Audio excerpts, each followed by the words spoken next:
Hey, I'm back at home after successfully celebrating Rosh Hashanah. I know the holiday's still going on, but I'm back in the saddle. How are you, Anthony? I'm very well. Backyard Anthony today. I'm Anthony. Welcome to No Vacancy Live. That's my friend Glenn. You're watching the #1 show in hospitality.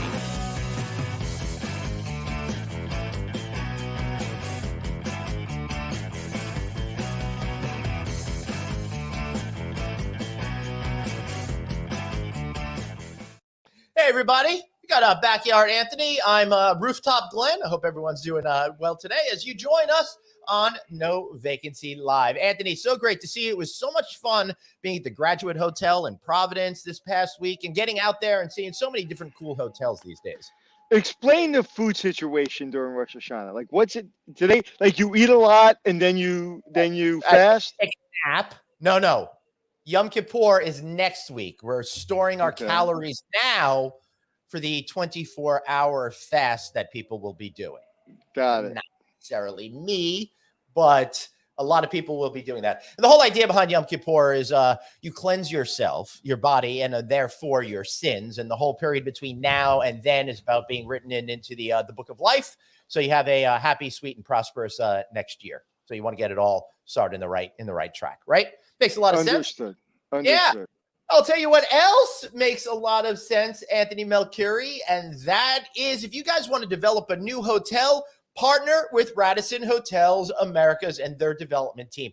You've seen Phil Hugh on this show. You've seen their CEO, Jim Alderman, on Friday Night Audit. They're great guys. They're people you guys can trust out there. And I'm really excited to see over the last year all the big changes they're making and how they are making their family of brands much more appealing to investors like you. And I'm really excited to have them on board, Anthony, advertising for the next few months over here. It's going to be great. Yeah, and it's a new, fresh perspective. And what I like about a brand like that is they're able to make decisions on the fly for owners and not be so rigid. A lot of these bigger brands that are even more established in America are a little bit more rigid. And I think that they have the ability to work with owners, especially in this complex environment, more so than maybe some other brands. Yeah, I appreciate you saying that because they are, and they're great people, really folks that you can trust. We'll be talking more about them over the next few months. Of course, they'll be with us advertising twice a week. And I can't forget also about our good friends over at Eco Technology, of course. They got these waste paper baskets over here. You know all about them by now. I'm sure you guys are ordering them like crazy. Anthony, they're going into all sorts of places. I know they're starting to go into Ace Hardware stores and stuff like that, but why pay the full price? Why not just put them in your meeting rooms, put them in your public spaces, put them everywhere, help the environment, save on cleaning costs, all of that kind of stuff. Get 10% off your first order when you mention No Vacancy Live. Check them out at eco-techwaste.com. Anthony, you know what? I'm getting worried because the AHLA put out a survey that they did that said 69% of leisure travelers are going to be planning on taking fewer trips now because of the COVID-19 cases that are having right now. So this national survey is really stressful because 55% are planning to postpone existing travel plans and 42% are likely to cancel existing travel plans without rescheduling. This is a survey conducted on behalf of the AHLA by Morning Consult. Well, I'm hoping that is an incorrect survey because everything I'm hearing from friends and family and other hoteliers is they haven't seen, from a leisure standpoint, at least in my circle, they haven't seen that kind of significant change of mind. I have a lot of friends going to Europe, but listen, we don't know, right? The one thing is we really thought in May we would be in a different place in September. We're not. But enough about that. I'm really, really excited about our guest. I've admired him and his company for a very long time. Well, let's bring him on right now. Scott Gerber of the Gerber Group. Of course, you guys have heard of them. Some of the coolest bars on the entire planet, mostly focused in New York and Washington and Atlanta these days. Scott Gerber, welcome to the show. Great to see you, sir. Great seeing you guys. Thanks for having me. Yeah, for sure. So how are you feeling today? It's September 8th. We're almost at, I guess, the 20th anniversary of 9/11, being that this is a New Yorkie show. You're based there. It'd be hard not to mention those. Beautiful day out. Reminds me of 9/11. I hope people are getting out and drinking in your establishments and all of that kind of stuff. What are you feeling like today as we've been through this journey now for the last 18, 19 months? I'd say what I've been saying for the past 18, 19 months, cautiously optimistic. I mean, every time we kind of feel like we're making progress, we get a little bit of a setback. We thought that we were going to be, kind of back in action come September, everybody getting back to their offices, getting back together with their, coworkers and friends and going out for drinks. And, a lot of people have been delayed now till October or even January. So, a little bit of pushback, but, not the end of the world, nowhere near what it was like in the beginning. So, we're cautiously optimistic that people are going to continue to come out and support, bars and restaurants and hotels. Yeah, and we've been trying to do that the best we can. Anthony? Yeah, talk a little bit about the history of your company and especially those bars that you have in New York City. Sure. So we started back in 1991 with the whiskey at the Paramount Hotel. My brother and I did it kind of for fun. I was in the real estate business. It was going to be a cheap way for us to drink. We didn't think about the fact that we were investing all this money, but we weren't paying for the drinks. So did that one, it worked. Then we went on to do another one with Ian Schrager at the time, Morgan's in New York. Then we had an opportunity to go out to LA and do the whiskey at the Sunset Marquis. We did Sky Bar with Ian, which was a really big bar that we did out in LA. And then we had a few more, and then Starwood Hotels was looking to develop a boutique hotel brand, tried to buy Ian Schrager Hotels. They thought that was going to be easier than developing it from scratch. We got into the conversation with Barry Sternlicht, and that deal never happened with Ian and Barry. But Barry came to us and said, look, I'm going to do this boutique hotel. You should do it with us. And from there, the rest was history. He partnered with us in our business, and we developed the W Hotel brand with Barry. Yeah, well, let's back up for a second because you kind of glossed over a couple of huge. I mean, you guys have achieved success that no one's really have achieved in this industry. And let's talk about the Paramount. What was the name of the bar? I can't remember. It was called the Whiskey. Okay, the Whiskey. Okay, the Whiskey set the standard for that type of bar throughout the country. That set the standard for what then became all the other bars in New York City, and I would imagine the growth of your brand for going forward. But I remember being right down the block from you when you opened that, and me trying to get in there was like, that wasn't happening, right? It was the hottest place, but more than that, it was a standard that really started that everybody else tried to follow, but couldn't. I always said that when you guys stopped doing that type of bar and started doing other bars, people still following what you were doing, 20 years ago, 30 years ago. So absolutely mind blowing. And then the Sky Bar, do you remember a guy named Vince Pirro? Yeah, of course. Okay, so What are you doing hiring a 5'5" Italian guy from New York to run the Sky Bar? Why not? Why not? Vince is a great guy.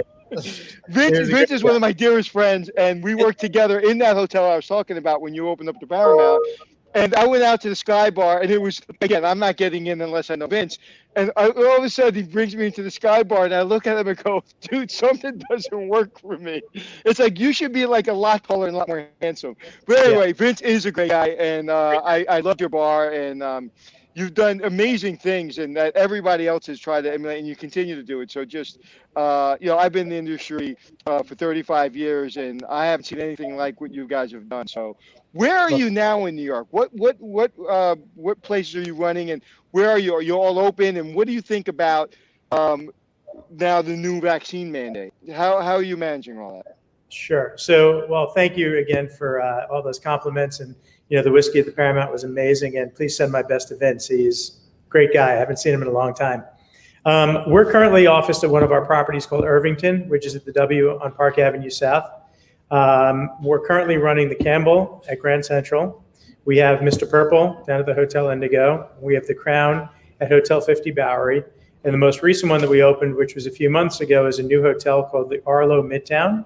And we have a restaurant there called Nearly Ninth, a bar and restaurant called Nearly Ninth that also has a rooftop. In Washington, D.C., we have a place called 12 Stories at the Intercon at the Wharf. And then down in Atlanta, we are at what used to be the W in Buckhead. It has now been rebranded to the Hotel Coley. And we have Whiskey Blue, which is a rooftop there as well. Yeah. So these vaccine mandates, it seems to me, and we want people to get vaccinated. We want people to be healthy. We really want people to get back to it. But the concern I have with this is that it's really putting you as a principal CEO and all of your staff members in a position to police something that may be difficult to create an adverse, belt heading with your clientele. That seems to be the antithesis of what you want from the hospitality industry. So what do you think about these mandates? How are you navigating what could be difficult, or maybe New York's just easy because everyone got vaccinated here? How are you seeing it? How are you experiencing it? Yeah, I mean, look, it's not, this is not something that we arbitrarily decided, right? The city of New York has mandated it, so no different than having to be 21 to drink. We check IDs to make sure you're 21, so it's no different. I think the most difficult thing that we're dealing with is that you have a party of, let's say, 10 people coming in that have reserved a table, and one person doesn't have their proof of vaccine. You can't let them in, right? And they're not leaving their friend, right? So, that's been an issue. Look, we're very much in favor of protecting our staff, protecting our guests, and doing what is required. Before you had to show your vaccine card, it was the honor system. If you had your vaccination, you came in, you didn't wear a mask. If you didn't, you came in, you wore a mask. So, again, it's, fortunately, we haven't had too many issues. The only time we find that we have an issue is that, many of the hotels are not requiring vaccination cards, proof of vaccination. So now you have somebody staying in the hotel, and we're an amenity to the hotel, treating them as the VIP. And all of a sudden they walk into our restaurant or bar and they're like, what do you mean I need a vaccine card? I didn't need one to stay in the hotel. And then we have to kind of explain, well, those are the mandates by New York City. So, but I'd say by and large, most people have been okay with it. Maybe in Atlanta, not so much. Right. But, you just do your best to kind of, tell people you're just doing your job. Right. Yeah, and it's really hard to predict how people are going to react in those particular situations. What I really love, though, you go to your website and you give people some advice on that this is a rule due to Mayor de Blasio, but you also encourage them to download the Excelsior Pass, which is available for all of New York State residents, or NYC's COVID Safe app. Keep it in their phone, make it a little bit easier, take out a little of the friction between what's going on. I love that. Yeah, but here's the crazy thing. So I have a New York Excelsior Pass that for some reason expires on September 28th. And so I've been on the phone with New York State trying to figure out, they want to verify your identity, and it has a home phone number from 5 years ago. And they want to send me a text message. And I'm trying to explain to them that it's a home phone number. I cannot get them to change my number to a cell number. Then they tell me to go to my primary physician. I call my primary physician, who supposedly has access to the database.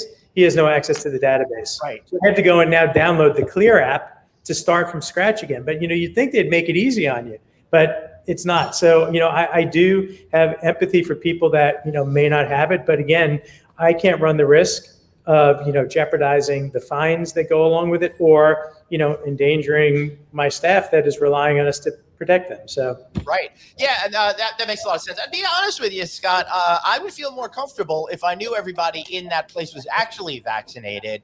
I'm not one for the honor system. I think a lot of people are very liberal with what their beliefs are when it comes to to that. Agreed.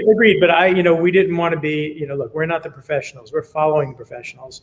So, right. We've mandated that all of our employees get vaccinated as well, which is not, is now a requirement, except if it's a religious or a health reason. But, it's very, very difficult to, kind of make sure that people are doing this, but you have to trust that they're telling you the truth. So how has that been embraced by the staff within your organization that you've mandated? Because as we know, and as we're going to get into shortly, it's difficult to find people to work to begin with, let alone people.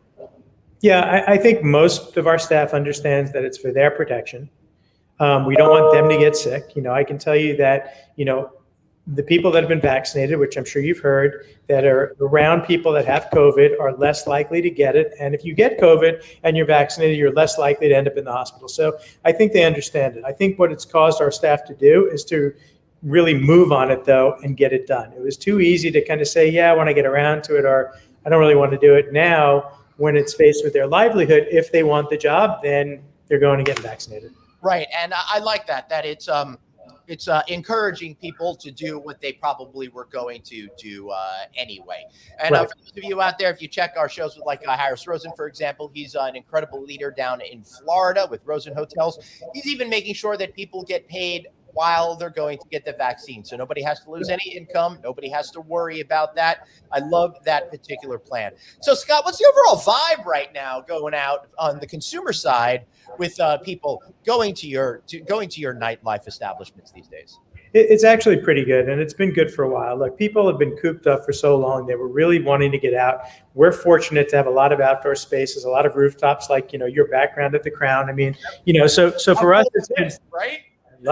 I love it. So for us, it's been pretty good. Like I said, the more difficulty we're having is when you go to, the Campbell at Grand Central, right. People are not back in their offices yet, which we rely on a lot. I think the commutation on Metro North is like at 25% of what it was. So a lot of people are driving into the city if they have to come into the city. Right. So those are the difficult pockets. When you're in, Midtown on 17th and Park Avenue South, and we're surrounded by offices, that's our bread and butter, if you will, for our business, in addition to people filling up the hotels. And some hotels are doing better than others, but, business travel is definitely not back to where it was. Anthony was talking about, leisure travel a little bit, and people are traveling, but, with the Delta variant, I think people have kind of pulled back again a little bit. A lot of events, events have been delayed or canceled altogether because I don't think that, companies feel comfortable about gathering, 100, 150 people. God forbid somebody ends up with COVID, all of a sudden they're looking at the company that was irresponsible in doing this event. So, it's those things that are having an impact on us. Yeah, these are the things that we are. So what do you do? Sorry, Glenn. Go for it. So what do you do to mitigate that for future growth of your company? What are you guys looking to for 6 months from now, a year from now? Because we may be dealing with this for a long time. And then after we get through this, there may be another one on the other side. So what are you doing for the future growth of your company? We still have a lot of opportunities. Look, I don't know of any hotels, unless you're a limited service hotel, that can really be, a 4-star hotel without having food and beverage. So we're always going to be there. I think that the operators have to be really responsible in following the rules, which is what we built our business on. Whether it was zero tolerance for drugs, which it still is, no smoking, no underage drinking. There are a lot of people that bent the rules. We were fortunate where we developed a reputation. We partnered with public companies that couldn't afford to take that risk. And I still think there are a lot of people and a lot of companies out there that appreciate what we do. So we do have a lot of opportunities. We are being very, very selective to make sure that our partners that we go into business with are people that have the same morals and the same ethics and the same goals as we do. And we're also being very particular to understand how difficult it is for us to hire staff and making sure that we're not going to take on more than we can try and, handle. And that's been the biggest issue of us growing. I mean, we could probably do 5 deals in the next 12 months. How am I going to staff them? Right. That's the thing that is really holding us back. It's not a lack of capital anywhere. They're building tons of hotels. So it's really the people problem. So how do you think this is going to start to get resolved? We talked about this on the show, and I mentioned to you before we went on air that I think there's a seismic shift in the way that people are perceiving their lives. When I started getting back out to conferences, all the executives were telling me that over the downtime that they had when they were on lockdown, when they weren't traveling anymore, they were rethinking their lives. Now, I see it. All people seem to be taking this opportunity to rethink their lives, what they want out of it. However, the government has finally wrapped up their extended benefits. Do you think things are going to start to change? Will there be a little bit more relief? And if not, how are you going to handle the situation? And what are you going to do to engage folks and keep them happy and on your payrolls? Well, listen, I think the primary reason that people are going to food and beverages, they like to engage with people and they can make a lot of money, right? I mean, the business was great. Tips were great. It was a great opportunity. You had flexible hours. I think what people have realized now is some of the businesses have slowed down a bit, right? If you're operating at 70% or 50% of where you were, then obviously tips are not as great as they might have been.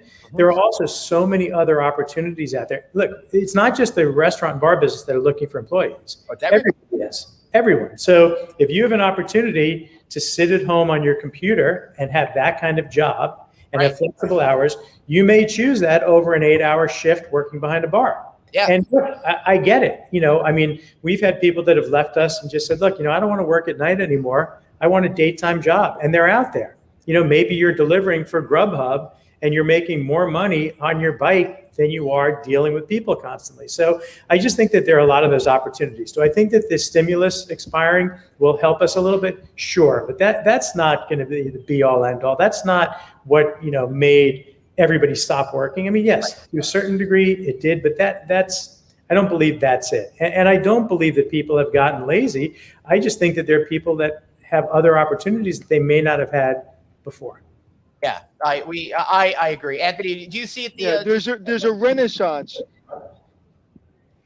There's a renaissance, and I think he's exactly right. What you have to understand, and I think your company understands that, and your company has always had a great reputation, is that you have to take care of your employees. You have to be there for your employees. And like you said, a lot of people don't understand. You can make a lot of money, not like a little bit, a lot, like a lot, a lot, like buy houses, buy nice cars, a lot.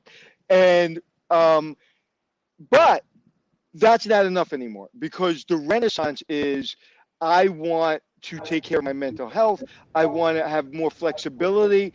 Listen, the reason I kind of changed from turning around hotels to doing what I do is for that one reason: flexibility. I'm able to do what I want, when I want, go on vacation when I want, be with my kids when I want. And that's what, so this is, if people think that this is temporary, they're making a big mistake. This is a renaissance, and the companies that really double down on training and care and flexibility will survive. The ones that don't, and also technology, whereas before everybody thought technology would put people out of business, now technology, it needs to happen for businesses to survive. Yeah, and look, taking care of your, the people that work with you, we always look at Gerber Group as a family. I mean, the first thing that we did when the pandemic hit is that we turned Irvington into a food pantry. We had all this food in the restaurants, and we were like, well, we definitely want that to go to waste. So we opened that up for all of our staff in New York. We supported the same thing in DC and Atlanta. And then once all that food was gone, after 2 weeks, we're like, well, the pandemic hasn't ended. People are still trying to get their unemployment benefits, and maybe that's not enough. So then we started stocking the food pantry, and we invited anybody to come and pick up once a week whatever they needed for their family. And we did that for months until people were like, okay, we're on our feet now. We're back in the bars and restaurants, and we're working again. And believe me, they were so appreciative of it. But that's who we rely on for our business, right? I mean, I always say this: I cannot make the tequila taste any different, or the Heineken taste any different. All I can do is make it a great experience. And what makes it a great experience? The people that work with us. All right. Well, I'll take umbrage with one thing. I feel like your brother has made tequila taste a little bit different. I'm a huge fan of Casamigos, and in fact, I'm drinking way too much of it because it's agreed. But my point being, Glenn, my point being that the Casamigos that you're having at the Crown, yes, really is going to taste as great as it is in Mr. Purple. Right. That's so, Glenn, you said it the other day. You've been to a lot of conferences. You sat up to a lot of bars in your life. And you said the bar that you were at, the young lady behind the bar made your experience. Right. Yeah. And that's always the way it is. Right, Scott? So you're all about hiring for personality, obviously. So what is it like these days? Because the pool of applicants is really super tight. And we hear a lot of times about you should make compromises because you got to fill up those slots. But Anthony is like, never make those compromises. How do you feel about it? Listen, I have to be kind of transparent about it. I mean, we are probably hiring people that, given the bigger pool in the past, we probably would not have hired. Right. But, we're finding, I got a phone call from one of my places over 4th of July weekend saying, I have no staff to open up on Saturday night, 4th of July weekend. I'm like, well, okay, you're the manager, you're going to open it and it's going to be stressful. But, and those are the kind of situations that you're faced with. So yeah, we'll take anybody that has the desire to kind of want to learn. I don't care if they don't have any experience. And I've really never cared about that. We'll train them. Come to work with the right attitude and a smile on your face, and we're going to give you a shot. But I would be lying if I told you that, the applicants that we have we're not hiring people that we might not have hired in the past. But you know what? And I truly appreciate that transparency, and that's why your company's been so successful for so long, because it takes a lot for someone to say that in your position, and I appreciate that.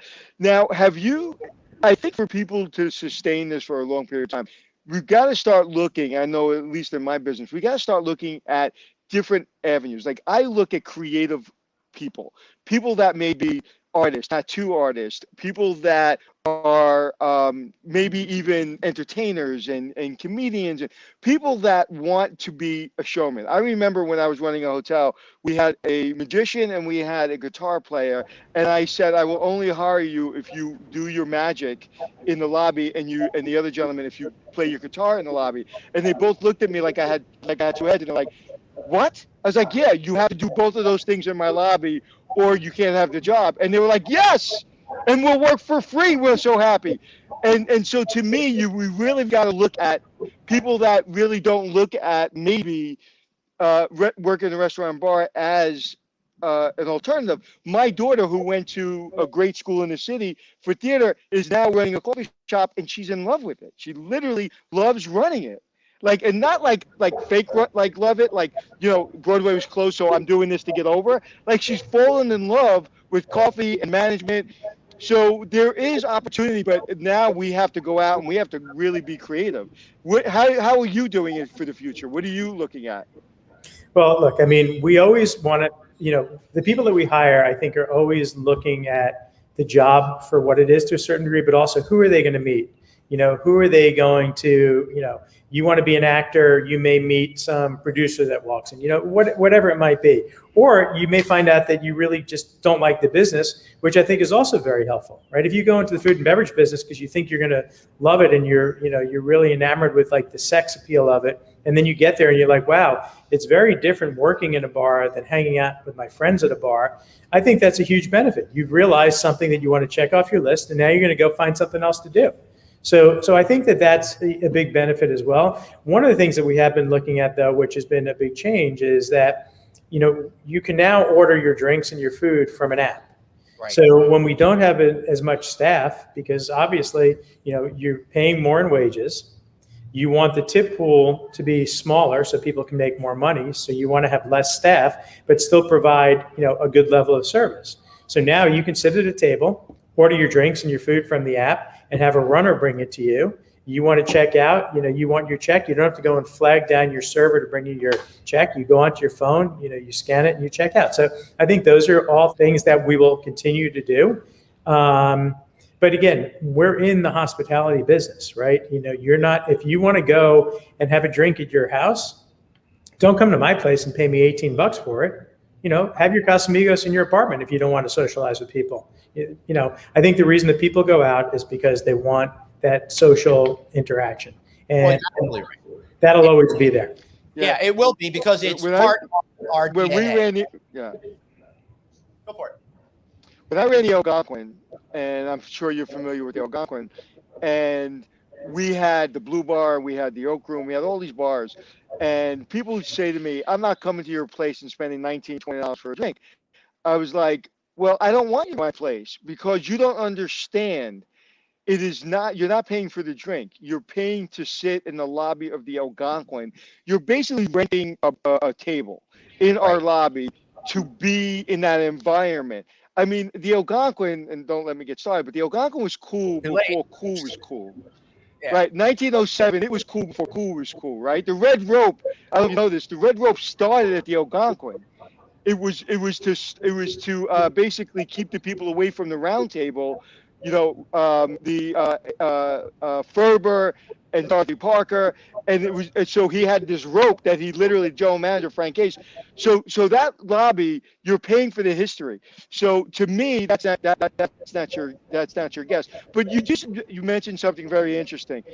In this industry, actually, I did a movie and I did a TV show based on somebody I met in the hotel business, who's a dear friend of mine, Leo Rossi, but not because I went in the hotel business to meet him, but I just happened to meet him, and my life changed because of him. But how do you find, when somebody comes to work for you because of your name and the access that you guys provide? I mean, what questions do you ask in an interview to kind of filter that out? Or can you? You can't anymore. I mean, I'm totally fine with somebody coming to work with us, and I understand that having Gerber Group on your resume is going to help you in the future. And that may be going to work for somebody else, or that may be going to start your own business, right? You're going to have the experience. If somebody works for me and they come to you guys and say, hey, we want to open a bar and restaurant, and you guys want to invest in it, you're going to say, okay, well, what's your experience? We work for Gerber Group. Okay, well, what'd you do? I did A, B, C, D, and E. Okay, you probably got trained. You probably know what you're doing. That's going to be a huge benefit, and I'm totally okay with that. As long as you don't, screw me. I mean, leave as, a gentleman, and I refer to women or men. Don't kind of take, and then just leave me high and dry. But I want to support people that have other opportunities. And if you have a great opportunity that I can't match for you, then you should go and do it. If you want to go and open your own place, I respect that. Just think it through before you do. Remember that just because you were the manager on the floor didn't mean you were dealing with HR, didn't mean you were dealing with all the finances, didn't mean that you were dealing with the 360 that it takes to run a business. If you want to do that, great. I guarantee you that, when you think through it, the fact that you were the floor manager was only one small part of what it takes to make a bar and restaurant successful. But if you want to do it, by all means, go and do it. And I might even look at investing with you. Right.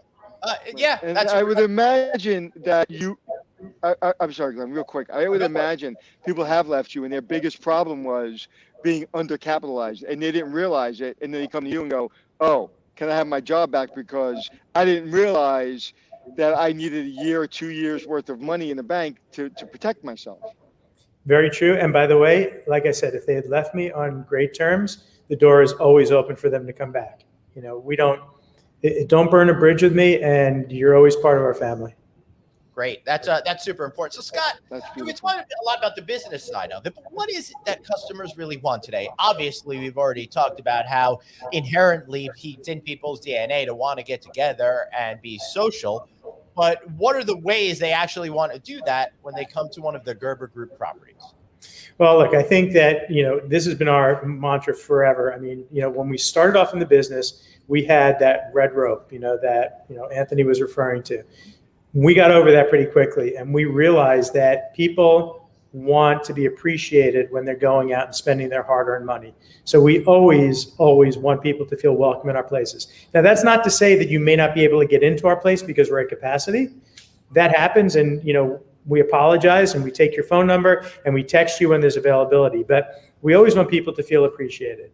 We want people to feel comfortable in their environment. And what does that mean? Some girlfriends are going out together and they don't want to be bothered by the guys at the bar. We want to make sure that there's somebody that can politely, if somebody's overstepping their bounds, just say, look, they're out for a girls' night. They're really not interested, and feel safe about that. We want people to feel comfortable in the environment they're in. If you want to go out and have, music that is not so loud that you can't hear each other talking, you go to one of our bars. Right. If you get there on a Friday night, you know what else to expect. Like I said before, I think the outdoor and the rooftop part of our business has been a huge benefit to us. I think people want to be outside in the fresh air. I think psychologically, if not really physically, it's much healthier for you. People want great value for their cocktails. Now, again, I'm not saying that $19, for a drink is not super expensive, but have a cocktail, that's great. But look at what you can see. Yeah. So I think you want food that's really good. You want people that are serving you that are really nice, and you want to walk out of there feeling better, hopefully, than when you did walking in. Right. Now, New York City, of course, has had rooftop bars for a long time. In particular, I think over the last 15 years, we always joke around that it's actually required to have a rooftop bar no matter what type of hotel that you're doing these days. But as we start to head towards those colder months, now that it's fall season, how do you make sure that people are going to be able to continue to be outside should they want to? Are you turning them into quasi-indoor environments so there's like some heating and stuff like that, but it's still outside? Yeah, so we have those opportunities where, we do like these, yurts and igloos and things like that. But the reality is, and I think it's going to be true because we saw it last year to a certain degree, people are going to put on a heavy coat and sit outside. Maybe they'll have a hot toddy, maybe they'll have a hot spiced rum, whatever it might be. But people are still going to want to be outside. We do have some heaters, but when you're up on a rooftop, it gets windy. The heaters really don't do too much. But I think people are, obviously the business falls off a little bit. Fortunately, we always have indoor spaces in addition to the outdoor spaces. But I think that people are going to be outside longer and just dress more appropriately. I mean, I know I've been out to dinner, in the past when we couldn't have anybody inside, where I put on a pair of wool socks and ski boots and, long johns and a jacket. And, I was warm, my head was warm for the heater, but my food was cold immediately. Right. But it was, look, I wasn't willing to sit in my apartment every night, and order in. So right. I made the effort to go out. My advice is get sushi this winter, so you won't have to worry about it. So going forward, are there going to be any Gerber hotels coming up? I would say probably not. I mean, the hotel business is obviously gotten very, very difficult. We've had many conversations in the past where we've talked about branding hotels because we think we understand what the hotel guest wants. But I would say today, again, it's really, I need to see what's going to happen with staffing before I would be willing to bite onto so much like that. It just, I think it's a very, very difficult, field to follow. And I think, look, the hoteliers are the best at doing the hotels. We're great at food and beverage. If the hoteliers were great at food and beverage, I wouldn't have a job. Right. So, we're going to stay in our lane right now. And it's very interesting that you said that because it's really important for people to stay in their lane. And I know my experience, I've run more restaurants and bars than most people, but I don't run restaurant and bars, meaning I'm in the hotel business. So I've had a lot of them in my buildings, but I've always hired people that are smarter than me and ask intelligent questions in meetings. But outside of that, I don't get into the restaurant and bar that I'm going to run. So I completely understand.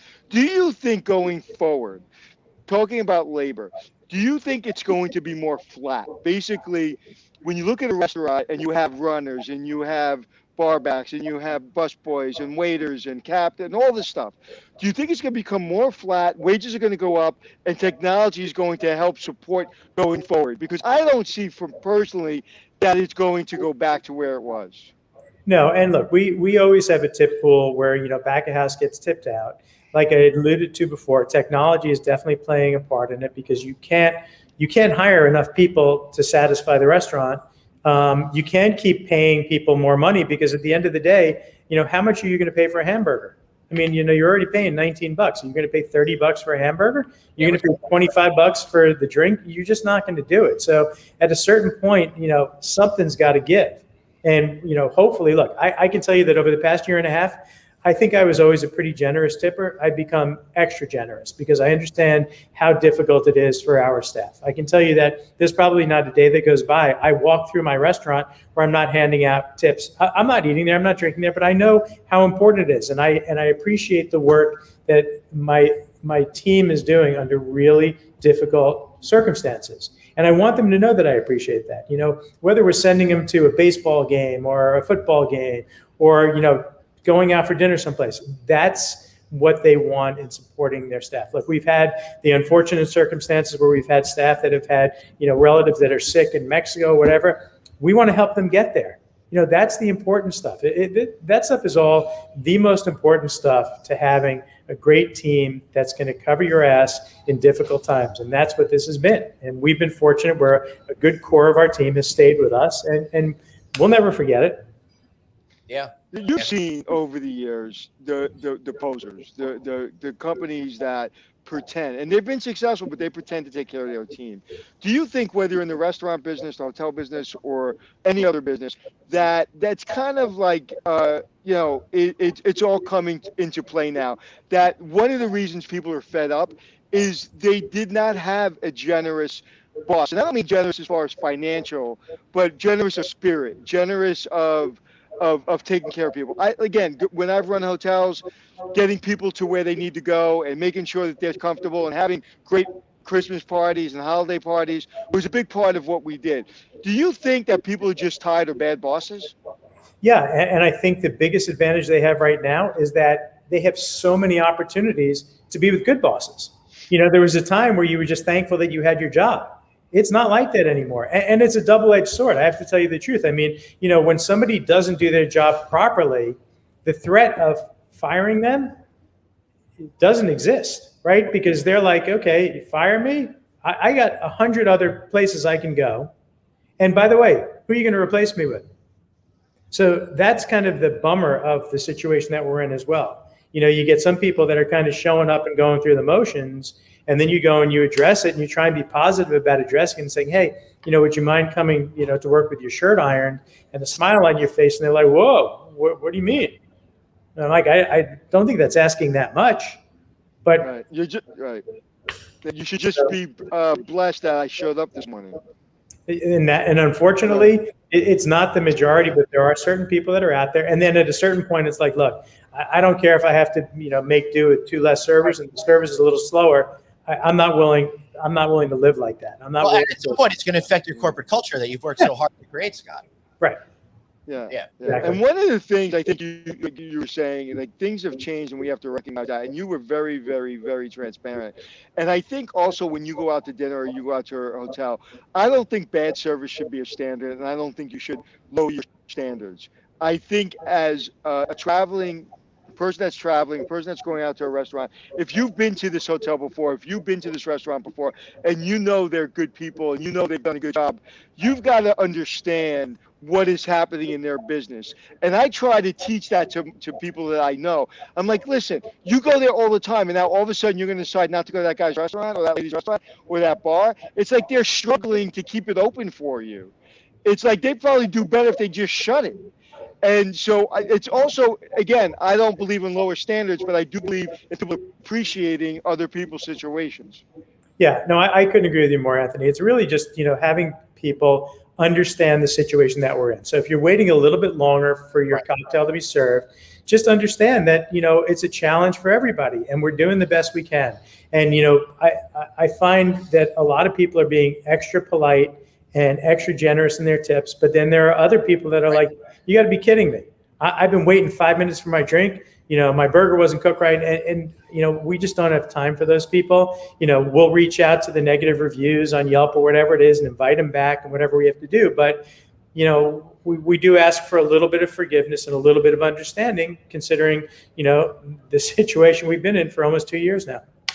Yeah, it's crazy that people are acting this way. That sense of entitlement is really ridiculous. Now, I understand if you're paying that $18 for a drink and that $20 for the hamburger that you want to get service, but I think we all need to have a little bit more love and kindness for each other to help us get through.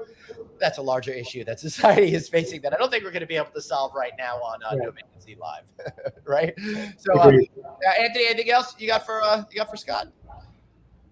No, I think you're a real great example for not only restaurateurs and people that have run bars, but just for the younger generation of understanding that is the long game. When you opened up the whiskey bar years and years ago, and you came on scene and changed everything, that you have not given up to the glitz and glamour of the business, that you went in and you really have made it better. You've treated your people better. You have made a legacy that, like you said, when people put your company's name on their resume, it elevates them. It means something because you're not just the glitz and glamour, but you're the X's and O's. And I just, as a professional that has admired you for many, many years, I just want to thank you and your company for not selling out, because so many companies, especially in New York, because you can make a lot of money really fast, that you never sold out.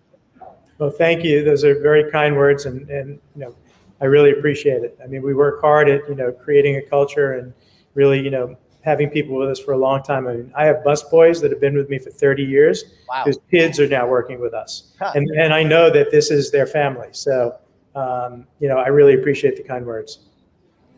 Yeah, awesome. So, Scott, what's the secret to innovation and adapting, in your opinion?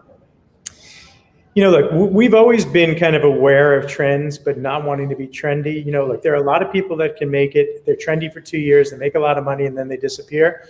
That's not how we've built our business. Right. We've built our business on, you coming back to our place year in and year out and getting that same level of service. Yeah, maybe the decor has changed a little bit because we've been busy and we want to keep it fresh and we want it to be a comfortable place. But we just want to be aware of trends. We want to be aware of music trends. I can tell you that, like, when we took over the Campbell in Grand Central, people wanted to be in suits and ties. now come in jeans and sneakers. It doesn't mean that it's any less of an experience, but it's the way people go to work these days and have for a long time. So we just want to be aware of kind of how, lifestyles change and make sure that we embrace that. Right. I love that attitude, So being open with change. Anthony? One of the things that I admire people like you that you could literally decide to shift gears and do something else or go on your way. What's your why? Why do you continue? I can imagine this last 2 years for your business has been probably the toughest 2 years of your business life. Why continue? Because 2 years ago, I had 400 people that relied on me for a livelihood. And I was not going to just leave them high and dry. If I had to close my entire business, I would have been okay. I would still be able to feed my family. I would still have a house. I'd be okay. The 400 people that work with me, not all of them would have been that way. And we didn't know at that time there wasn't another job. Right. There weren't everybody that could go across the street. So that's what made me do it. I mean, I still love what I do. I love creating places that our guests love to come to, and that's the excitement. I have kids that are 26, 25, and 21. They love coming to my places. Their friends love coming to my places. They're getting involved and giving me their opinion on music and lighting and things like that. And so I love it. They've not come into my business yet, but they've shown an interest. So when the time comes where I wake up and I don't want to do this anymore, then somebody else is going to have to figure it out. But I enjoy what I do. I have the flexibility to spend time with my family, like you said, Anthony, and you do, Glenn. So there's really no reason to stop. All right. So before we wrap up, I'm going to ask you, what have you learned from the younger generation, your kids in their 20s, all of their peers, that's informing you on how people want to experience your venues in the future? Well, the first thing is that my kids always complain about my lack of social media. They're like, Dad, why are you not posting more on Instagram? Why is your Facebook? So that's been a big part of it. The social media aspect of it, which I never understood, I'm learning a hell of a lot more about and how important it is. Right. Influencers, there was a time where I was like, I'm not buying somebody dinner just so they're going to talk about my place. Now it's an important part of the business. But I think that people just want to be going out and enjoying themselves. They always have, but they're going out in groups now. I think that, look, my daughter works for a company. It's been remote for the past year. Right. For her to be able to go out and meet friends and socialize is something that she doesn't get every day. Now, my son works for a company that has been in office, so he gets that human interaction in person. I think people sitting in their homes in front of their computer all the time, you need that. You need to be able to go out and get that release. It's too easy to kind of sit back on your couch and just get kind of fat and lazy and, not have any social life. So I think people are going out, enjoying themselves. I think people are eating a little bit more when they're going out for just drinks. They're not sitting down for that big dinner and stuff like that. So, it's been working well for us. Good. Excellent. Well, that kind of put a pin in my plans for 2022. I'm just going to be fat and lazy instead of the couch. But maybe I'll go out some Gerber Group locations. Anthony, any final words before we give him a chance for a good shameless plug? A friend of our show and a friend of mine, Jerry Inzarello, which I'm sure you know Jerry. Love Jerry. Love Jerry. He's the best. Yeah. So we just did something. We're working on a master program with him. As a matter of fact, maybe I'll contact you to work with us. But and he said very simple, and I've said this on the show a couple times since he said it a couple weeks ago. He said, when you say thank you, look people in the eye and wait, take 3 seconds to say thank you. Hesitate in between thanking you. When you say you're welcome, same way. And I've practiced that over the last week or two, and my mood has shifted by simply squaring up on people and saying that slowly, intentionally saying it. It's really changed everything. And I think that's what people miss. People just miss that please and thank you. Give me a nice drink. Let me listen to the nice music. And let me go back to my apartment or my house. But just give me, and you don't even see people taking pictures of their food and drink as much as you used to. People just want to really engage with the simplicities of life because life has gotten complicated. Listen, I'm 56 years old, and I've recently said to myself, I don't remember life being that complicated. And you know what? I hate saying it, but I really feel at 56 years old. It's like, wow, this shit's hard. Yeah, no, I hear you. I hear you. And I couldn't agree with you more. I mean, I think sincerity, in what you say and what you do is super important. And, hopefully, my staff and my teammates take that to heart. I know I do. Excellent. Well, Scott, how can people learn more about Gerber Group? How can they find your venues? Anything that you want to share? Listen, we appreciate all of your guys' support and giving me this platform.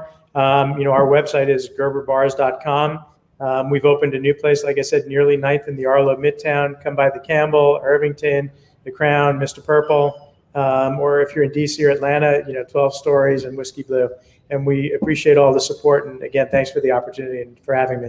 Thank you, Scott. We really appreciate you being here. And I'm serious. We've got to come out and do a Friday night audit show from a rooftop somewhere soon. We'll be in touch in regards to that. Thank you, sir. Love to. Thanks so much. Take care. That was a lot of fun, man. I love what he's doing. I always found him to be. Yeah, you cut him off. You didn't say goodbye. You cut him off. Goodbye again, Scott. I'm sorry. I have a habit. All good. Thanks, guys. All right. Thank you, Scott. Now, all right. Thank you, Scott. All right, everybody. So, Colleen, yes, you've got to rewatch if you missed the show. That's why we have the ability to download absolutely everything. And if you want to download the video version, you know where to find it. But what about that audio version, Anthony, right? Can't they just listen on Apple Podcasts, iHeartRadio? You know how to find us. If you want to talk to Anthony, he's at Anthony Hotels, and I'm at Traveling Glenn. Any final words today, my friend? I love people that have given so much to this industry and continue to give so much when they don't need to anymore. He could tap out, and like you said, his family would be fine. And this is a grind, especially in New York, especially in the cities that he's in. It's a grind. It's tough. It's hard. He's away on the weekend, 4th of July, probably with his family, and he's getting a call from the general manager saying, hey, I can't open up the store because I don't have staff. Like at his level, at his age, with his abilities to move on, to still be taking that phone call and still wanting to take that phone call, we just got to stop and thank people like that, the Jerry Anzarellos and the Gerber Group, and that they're still giving so much to our industry, and they really were the first in doing what everybody's trying to do now. So it was one of my favorite interviews, to be honest with you. That's great. Well, I liked it a lot too. Get out there. Have some cocktails. I love what they're doing over at the Gerber Group. All right, everybody. I'm going to take that attitude because I've got one life. I'm going to blaze on, and Anthony, be kind to yourself. All right. And now, goodbye, I'll put Anthony. this back on. Now we'll hit the end broadcast button. And Anthony, you keep talking.